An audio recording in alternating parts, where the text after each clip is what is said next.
Hello friends, টেক্সারিং online চ্যানেলে আপনাদের সকলকে জানাই স্বাগতম। আজ ইতিমধ্যেই মোদী সরকার এবং মমতা সরকারের তরফ থেকে গোটা দেশ এবং রাজ্য জুড়ে বেরিয়ে এসেছে একদম 30টি বিরাট বড়সড় আপডেট। ক্রমশ আরও উত্তপ্ত হচ্ছে সন্দেশখালী। আজ ফের সন্দেশখালীর একাধিক তৃণমূল নেতার বাড়িতে ভয়ানক বিক্ষোভ দেখাতে শুরু করলেন উত্তেজিত মহিলারা। শাখা শাড়ি পরে ঝাঁটা হাতে এবার তৃণমূলের অজিত মাইতিকে তাড়া করল মহিলারা।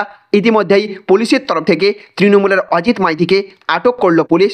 শুধু শেখ শাহজাহান, অজিত মাইতি, উত্তম সর্দার, শিবু হাজরারা নয়, একাধিক তৃণমূল নেতা মন্ত্রীর বিরুদ্ধে উঠে আসছে একের পর এক গোপন চাঞ্চল্যকর দুর্নীতির তথ্য। যদিও এইদিকে আজ অভিষেক বন্দ্যোপাধ্যায় শাহজাহানের মতো একাধিক নেতাদের গ্রেপ্তার না হবার পিছনে বিজেপির এবং হাইকোর্টের গোপন হাত রয়েছে বলে চাঞ্চল্যকর তথ্য ফাঁস করলেন তিনি। একই সাথে কেন্দ্রের বিজেপির বিরুদ্ধে রুখে দাঁড়াতে আগামী 10 তারিখ ব্রিগেডে জনগর্জন সভার ডাক দিলেন অভিষেক বন্দ্যোপাধ্যায়। সাথে সাথে 100 দিনের কাজ লক্ষ্মীর ভাণ্ডার প্রকল্প থেকে শুরু করে স্বামী স্ত্রীদের জন্য প্রতি মাসে 10,000 টাকা করে আর্থিক সাহায্যের মতো একাধিক জনদরদী সিদ্ধান্তের ঘোষণা করা হয়েছে কেন্দ্র সরকার এবং রাজ্য সরকারের পক্ষ থেকে। রয়েছে সমস্ত চিটফান্ড আমানতকারীদের জন্য আরও একটি বিরাট বড় সুখবর। সাথে সাথে আগামী লোকসভা ভোটে পশ্চিমবঙ্গে তৃণমূলের পাশা পাল্টে দেবে বিজেপি, এমনই চমৎকার সমীক্ষা বেরিয়ে আসলো আজ। বাংলায় সন্দেশখালীর প্রভাবে তৃণমূল একাধিক আসন হারিয়ে বিজেপি পাল্লা দিয়ে তৃণমূলকে বাজিমাত করে দেবে, এমনই ভবিষ্যৎবাণী করে দিলেন ভোট কুশলী পিকে। সাথে সাথে ভোটের আগেই রাজ্যে আসছে এবার 150 আধা কোম্পানি সেনা রুট মার্চ করবে বাংলার একাধিক জায়গায়। আজকের ভিডিওতে এই সমস্ত বিষয় নিয়েই থাকবে বিস্তারিত আলোচনা। আর আলোচনা শুরু করার পূর্বে প্রথমেই আমরা চোখ রাখবো আজকের অতি গুরুত্বপূর্ণ বেশ কয়েকটি তাজা হেডলাইন্সের দিকে। তো দেখুন, আজকের হেডলাইন্সে বলা হচ্ছে অজিত মাইতিকে আটক করলো পুলিশ, বেড়মজুর থেকে তাকে নিয়ে যাওয়া হচ্ছে থানায়। 10 তারিখ ট্রেলার দেখবে বিরোধীরা, 24-এর ভোট হবে সিনেমা, ঘোষণা অভিষেক বন্দ্যোপাধ্যায়ের। আপনার আর লাগবে না রান্নার গ্যাস, বিকল্প ব্যবস্থা আনছে প্রধানমন্ত্রী। তৃণমূল নয়, শাহজাহানকে আড়াল করছে বিচার ব্যবস্থায়, দাবি অভিষেকের। আধার বাতিল করে ক্ষমতা দেখাচ্ছে বিজেপিকে একহাত অভিষেকের। 400 টাকার এলপিজি এখন 1200, মা বোনদের আবেদনেই লক্ষ্মীর ভাণ্ডারের টাকা বাড়ানো নিয়ে মন্তব্য অভিষেকের। শুভেন্দু এবং শাহজাহানের যোগ নিয়ে প্রশ্ন অভিষেকের। দুজনের ছবি মিলবে বলেও দাবি তৃণমূলের সেনাপতির। শাহজাহানকে যদি কেউ গার্ড করে থাকে তাহলে তা আদালত, ঘোষণা অভিষেকের। আগামীকাল থেকে 59 লক্ষ শ্রমিকদের টাকা দেবে রাজ্য সরকার, ঘোষণা অভিষেকের। কে শেখ শাহজাহান, পাল্টা প্রশ্ন করে বিতর্ক উস্কে দিলেন অভিষেক। হাতিয়ার কেন্দ্রীয় বঞ্চনা, লোকসভা ভোটের আগে ব্রিগেডে জনগর্জন সভা তৃণমূলের। 6 নয় 8ই মার্চ বারাসতে মোদী নারী দিবসকেই বেছে নিলেন সন্দেশখালীর নির্যাতন নিয়ে প্রচারে। 10 লক্ষ দিলেই মিলবে পূর্ণ মন্ত্রিত্ব, প্রতারণার শিকার তৃণমূল বিধায়ক। শোরগোল রাজ্য রাজনীতিতে, বঙ্গে ফুটবে পদ্ম, শাসক দলকে ছাপিয়ে আসন দখল করবে বিজেপি, জনমত সমীক্ষায় বিরাট রদবদল। ভোট ঘোষণার আগেই রাজ্যে আসছে 150 কোম্পানি আধা সেনা, বেনজির সিদ্ধান্ত কমিশনের। আপনারা শাখা চুরি পড়ুন, পুলিশের দায়িত্ব আমাদের দিন, ফুঁসে উঠলেন সন্দেশখালীর মহিলা বাসিন্দা। গ্রেপ্তার করা হলো ফ্যাক্ট ফাইন্ডিং টিমকে।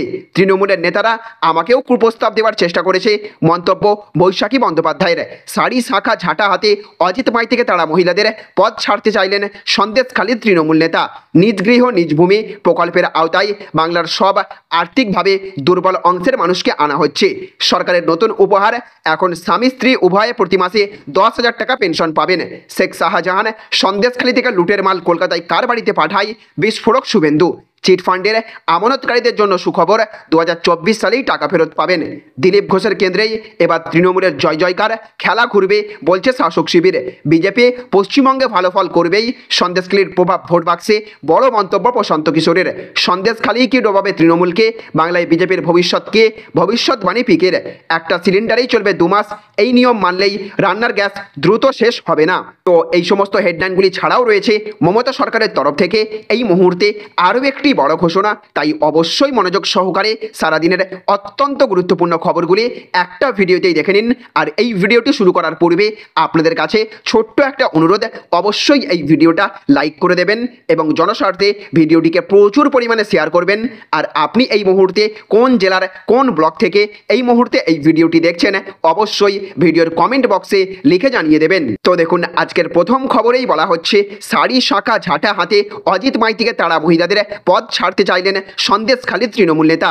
তো তো রাজ্যের দুই মন্ত্রীর উপস্থিতিতেই দুপুরে নতুন করে উত্তপ্ত হয়ে উঠল সন্দেশখালীর বেড়মজুর এলাকা। বেড়মজুর 1 নম্বরে তৃণমূলের অঞ্চল সভাপতি অজিত মাইতিকে ধাওয়া করলেন এলাকার মহিলারা। তাদের হাতে ঝাঁটা, শাড়ি, শাঁখা, ঝাঁটা হাতে অজিত মাইতিকে তাড়া করলেন মহিলারা। অভিযোগ, এলাকায় অশান্তির শেষ নেই, নেতামন্ত্রীরা এলেও সুরাহা হচ্ছে না, তাই তাদের শাড়ি চুরি পরাতে চান। মহিলাদের তাড়া খেয়ে এক সিভিক ভলেন্টিয়ারের বাড়িতে আশ্রয় নিলেন অজিত মাইতি। আর জনরোষের মুখে পড়ে দুর্নীতির অভিযোগ স্বীকার করে নিয়ে তিনি ইস্তফা দিতে চাইলেন। যদিও পার্থ ভৌমিক এবং সুজিত বসু দুই মন্ত্রীর দাবি অজিত দলের কেউ নন, তাকে আগেই পদ থেকে সরানো হয়েছে। সব মিলিয়ে দুপুরে মন্ত্রী সুজিত বসু, পার্থ ভৌমিক এবং পদস্থ পুলিশ কর্তাদের উপস্থিতিতে নতুন করে বিক্ষোভের আঁচ ছড়ালো বেড়মজুর এলাকায়। এদিকে আবার আজকের আরও একটি বড় খবর, বিজেপি পশ্চিমবঙ্গে ভালো ফল করবেই, সন্দেশখালীর প্রভাব ভোট বাক্সে, বড় মন্তব্য প্রশান্ত কিশোরের। তো এই মুহূর্তে টক অব দ্য টাউন হলো সন্দেশখালী। তৃণমূল নেতা শেখ শাহজাহান এবং তার দলবলের কর্মকাণ্ড কি প্রভাব ফেলবে তৃণমূলের ভোট ব্যাংকে? সন্দেশখালী ইস্যুকে বঙ্গ বিজেপির পথ প্রশস্ত করবে? এইসব ইস্যু নিয়েই খোলামেলা আলোচনায় বসলেন ভোট কুশলী প্রশান্ত কিশোর। 2019 সালের নির্বাচনে তিনিই ছিলেন তৃণমূলের সহায়। তার কোম্পানি আইপ্যাকের সাহায্যেই বিজেপিকে মাত দিয়েছিলেন মমতা বন্দ্যোপাধ্যায়। পরে যদিও তিনি নিজেকে আইপ্যাকের থেকে সরিয়ে নিয়েছেন, তবে তার রাজনৈতিক অভিজ্ঞতা তো আর কমে যায়নি, যে কারণে আজও তার মতামতকে বিশেষ গুরুত্ব দিয়ে থাকে রাজনৈতিক ওয়াকিবহল মহল। নির্বাচনের আগে গণমাধ্যমে দেওয়া একটি সাক্ষাৎকারে প্রশান্ত কিশোর বলেছেন, মেক নো মিস্টেক, বিজেপি পশ্চিমবঙ্গে ভালো ফল করবেই, তা সে সন্দেশখালী কাণ্ড হোক বা না হোক, এখানেই শেষ নয়। ভোট কুশলী প্রশান্ত কিশোর বলেছেন, পশ্চিমবঙ্গে বিজেপি এই মুহূর্তে অত্যন্ত শক্তিশালী রাজনৈতিক দল। 2019 সালের থেকে বেশি বা কম আসন জিতবে তারা না। বাংলায় বর্তমানে শাসক বিরোধী হাওয়া ব্যাপকভাবে কাজ করছে, ফলে তৃণমূল কংগ্রেস নিজেদের গড় ধরে রাখতে পারবে কিনা তা নিয়ে সন্দেহ আছে। এখানে বলে রাখা ভালো, গত নির্বাচনে বাংলার 42টি আসনের মধ্যে 22টি আসন ছিল মমতা বন্দ্যোপাধ্যায়ের দখলে, যেখানে বিজেপি জয়লাভ করেছিল 18টি আসনে। বামজোট শূন্যতে আটকে থাকলেও কংগ্রেস পেয়েছিল 2টি। এমন পরিস্থিতিতে আসন্ন ইলেকশনের আগে সন্দেশখালীর ঘটনা একটা বড় ইস্যু হয়ে দাঁড়াবে শাসক শিবিরের জন্য। এদিকে আবার আজকের আরও একটি বড় খবর, অজিত মাইতিকে আটক করল পুলিশ। বেড়মজুর থেকে তাকে নিয়ে যাওয়া হচ্ছে থানায়। তো তৃণমূল নেতা অজিত মাইতিকে আটক করল পুলিশ। 5 ঘন্টার পরে সিভিক ভলেন্টিয়ারের বাড়ি থেকে তাকে বের করে নিয়ে যাওয়া হয় সন্দেশখালী থানায়। ইতিমধ্যেই আজ অজিত মাইতিকে দল থেকে বের করে দেওয়া হয়েছে বলে দাবি করেছিলেন মন্ত্রী পার্থ ভৌমিক। এরপরেই দেখা গেল অজিত মাইতিকে আটক করল পুলিশ। সূত্রের খবর, তাকে থানায় নিয়ে গিয়ে জিজ্ঞাসাবাদ করবে পুলিশ, তারপর তাকে গ্রেপ্তার করা হতে পারে বলে খবর। এদিকে আবার আজকের আরও একটি বড় খবর, তৃণমূল নয় শাহজাহানকে আড়াল করছে বিচার ব্যবস্থায়, দাবি অভিষেকের। তো শেখ শাহজাহানের গ্রেপ্তারি নিয়ে এবার হাইকোর্টকেই দায়ী করলেন তৃণমূলের সর্বভারতীয় সাধারণ সম্পাদক অভিষেক বন্দ্যোপাধ্যায়। জানালেন, হাইকোর্টের নির্দেশের কারণেই রাজ্য পুলিশ গ্রেপ্তার করতে পারছে না শাহজাহানকে। দাবি করলেন, তৃণমূল নয় শাহজাহানকে আড়াল করছে বিচার ব্যবস্থায়। পেরিয়েছে 52 দিন, এখনও অধরা শেখ শাহজাহান। তার গ্রেপ্তারির দাবিতে ফুঁসছে সন্দেশখালীর মহিলা সহ সকলেই। বিরোধীরা বারবার কাঠগড়ায় তুলছে শাসক দলকে। দাবি করা হচ্ছে তৃণমূলই আড়াল করছে শাহজাহানকে। পাল্টা দিলেন তৃণমূলের সর্বভারতীয় সাধারণ সম্পাদক অভিষেক বন্দ্যোপাধ্যায়। মহেশতলা থেকে তিনি দাবি করলেন, তৃণমূল নয় শাহজাহানকে আড়াল করছে বিচার ব্যবস্থা। এই দিন অভিষেক বলেছেন, কাশ্মীর থেকে সুদীপ্ত সেনকে গ্রেপ্তার করা হয়েছিল। কে শাহজাহান? তৃণমূল কাউকে আড়াল করছে না, ওকে আড়াল করছে বিচার ব্যবস্থা। এই দিন অভিষেক বন্দ্যোপাধ্যায় বলেছেন, হাইকোর্টের নির্দেশের কারণেই রাজ্য পুলিশ গ্রেপ্তার করতে পারছে না শাহজাহানকে। মন্তব্যের পরিপ্রেক্ষিতে ব্যাখ্যাও দিয়েছেন তিনি। ইডির মামলার পরিপ্রেক্ষিতে তদন্তের জন্য সিট গঠনের নির্দেশ এবং পরবর্তীতে তাতে স্থগিতাদেশের প্রসঙ্গ তুলে ধরেছেন তিনি। সব মিলিয়ে তার দাবি, আইনি জটের কারণে আটকে শাহজাহানের গ্রেপ্তারি। তো দেখুন আজকের আরও একটি বড় খবর, বঙ্গে ফুটবে পদ্ম, শাসক দলকে ছাপিয়ে আসন দখল করবে বিজেপি, জনমত সমীক্ষায় বিরাট রদবদল। তো সন্দেশখালী কাণ্ডে কাঠগোড়ায় বাংলার শাসক দল। রাজ্যের মিডিয়া তো বটেই, পাশাপাশি জাতীয় মিডিয়াতেও শিরোনামে শেখ শাহজাহানের কর্মকাণ্ড। ঘটনা চাউর হতেই শাসক দলের বিরুদ্ধে একটার পর একটা তোপ দেখে চলেছে বিজেপি। রাজনৈতিক কারবারিদের মতে ভোটের মুখে সন্দেশখালীর এই ঘটনা তৃণমূল কংগ্রেসের জন্য মাথা ব্যথার কারণ হয়ে উঠতে পারে। সাম্প্রতিক জনমত সমীক্ষা বলছে, রাজনৈতিক বিশেষজ্ঞদের ধারণাই ঠিক। সমীক্ষা বলছে, আসন্ন নির্বাচনে ভালো ধাক্কা খেতে চলেছে মমতার সরকার। কমতে পারে আসন, কমতে পারে ভোট। তৃণমূল কংগ্রেস ব্যাকফুটে গেলেই সেটার ফায়দা তুলবে বঙ্গ বিজেপি। ভোটের লড়াইয়েও অনেকটা এগিয়ে যাবে গেরুয়া শিবির। সম্প্রতি একটি জনমত সমীক্ষা চালিয়েছে দ্য ফেডারেল পুঁথিয়া থালাইমুরাই অ্যাপ্ট 2024 নামক একটি সংস্থা। ওপিনিয়ন পোল বলছে, 2024-এর লোকসভা ভোটে পশ্চিমবঙ্গে নতুন করে খুঁটি পুঁতবে পদ্ম শিবির। সমীক্ষা বলছে, তৃণমূলের চেয়ে বিজেপির জয়ী সাংসদের সংখ্যা বেশি হবে। সমীক্ষা বলছে, বিগত 1 দশকে এই প্রথমবার এতটা শোচনীয় অবস্থা হবে তৃণমূলের। সম্প্রতি দ্য ফেডারেল পুথিয়া থালাইমুরাই অ্যাপ্ট 2024 যে সমীক্ষাটি চালিয়েছে তাতে যে তথ্য সামনে এসেছে তা সত্যিই চমকে দেওয়ার মতো। সমীক্ষা বলছে আসন্ন নির্বাচনে দ্বিতীয় স্থানে জায়গা করবে মমতা বন্দ্যোপাধ্যায়। তৃণমূলের দখলে থাকবে মোট 13টি আসন, প্রায় 11% কম ভোট পাবে তৃণমূল, ভোট পাবে 31%, যেখানে বাংলায় বিজেপির দখলে থাকবে 41% ভোট।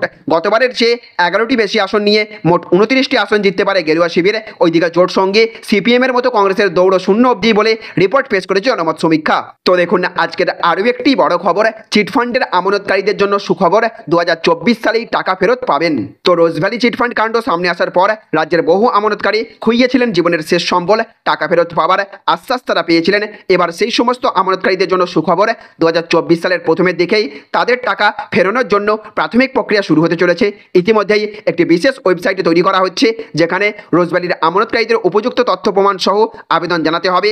রোজভ্যালিতে প্রতারিত মানুষরা যাতে টাকা ফিরে পান সেই জন্য প্রাক্তন বিচারপতি দিলীপ সেঠের নেতৃত্বে গঠন করা হয়েছিল একটি কমিশন। বিচারপতি অরিজিৎ বন্দ্যোপাধ্যায়ের বেঞ্চ টাকা ফেরত দেওয়ার জন্য একটি নির্দিষ্ট ওয়েবসাইট তৈরি করার নির্দেশও দিয়েছিলেন। সূত্রের খবর, টাকা ফেরত দেওয়ার প্রাথমিক ধাপ হিসেবে ওই ওয়েবসাইটটি তৈরির কাজ শুরু হয়ে গিয়েছে।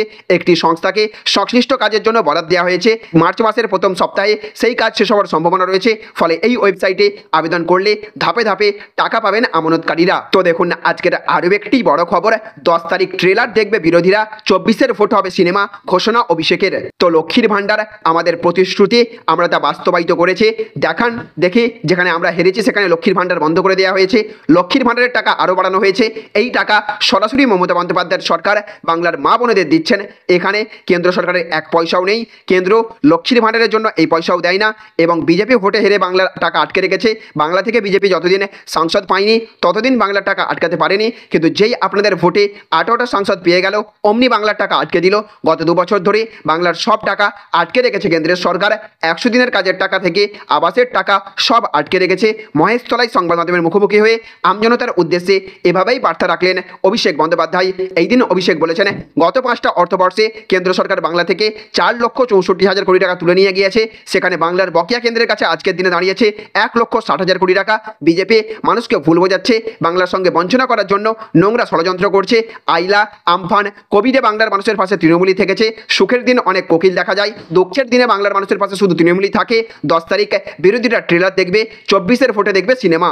তো দেখুন আজকের অন্তিম আপডেট, ভোট ঘোষণার আগেই রাজ্যে আসছে 150 কোম্পানি আধা সেনা, বেনজির সিদ্ধান্ত কমিশনের। তো রাজ্যের ভোট ইতিহাসে এমন ঘটনা বেনজির। মার্চ মাসের দ্বিতীয় সপ্তাহে লোকসভা নির্বাচনের নির্ঘণ্ট প্রকাশ হবার কথা, তার আগেই রাজ্যে পা রাখতে চলেছে মোট 150 কোম্পানি কেন্দ্রীয় বাহিনী। কিন্তু এর কারণ কি, এই প্রশ্নেই এখন তোলপাড় রাজ্য রাজনীতি। সাধারণত ভোট ঘোষণা হবার পর, অর্থাৎ রাজ্যের আইন শৃঙ্খলা এবং প্রশাসন কমিশনের হাতে যাওয়ার পরই কেন্দ্রীয় বাহিনী মোতায়েন করা হয়। কিন্তু এবার অন্য পথে হাঁটছে কমিশন। সূত্রের খবর, আগামী 1 মার্চে রাজ্যে আসছে 100 কোম্পানি আধা সেনা, 7ই মার্চ আসবে আরও 50 কোম্পানি। তার আগে আগামী 3রা মার্চ রাজ্যে আসবে কমিশনের ফুল বেঞ্চ।